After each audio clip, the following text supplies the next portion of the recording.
Hello అండి. మొత్తానికైతే మేము ఈరోజు బయటికెళ్తున్నాం అనమాట. బయటికెళ్తున్నప్పుడు మామూలు పాదయాత్ర ఉండదండి. నిజంగా చెప్తున్నాను.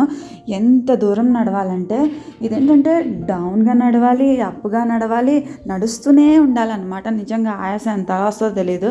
నన్ను నేనే మోయలేకపోతున్నాను. మా ఆయన బ్యాగ్‌ని, అయాజ్‌ని ఇద్దరిని మోసుకుంటూ ఎలా వెళ్తున్నారో అర్థం కావట్లేదు.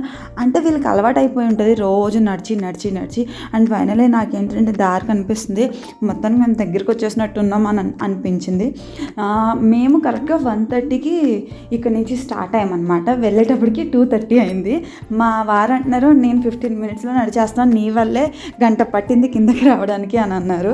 నార్మల్‌గా అయితే ఏదైనా వెహికల్ దొరికితే బాగున్నబ్బా ఎక్కేసి వెళ్ళిపోదాం అనుకున్నాం కానీ ఆ టైంకి ఏ వెహికల్ అవైలబుల్‌గా లేదనమాట. చాలా అంటే చాలా ఇబ్బంది అండి. ఇక్కడ బైక్ ఉన్నా భయమే. ఎందుకంటే స్కిడ్ అయిపోద్ది అనమాట బైక్ ఉంటే. మా ఇంటి పక్క వాళ్ళు అండ్ కింద వాళ్ళు కూడా బైక్ ఉంది. వాళ్ళవి ఏంటంటే హెవీ బైక్స్ అనమాట. ఇక్కడ హెవీ బైక్సే వర్కౌట్ అవుతాయి. తక్కువ వెయిట్ ఉన్న బైక్స్ వర్కౌట్ అవ్వవు.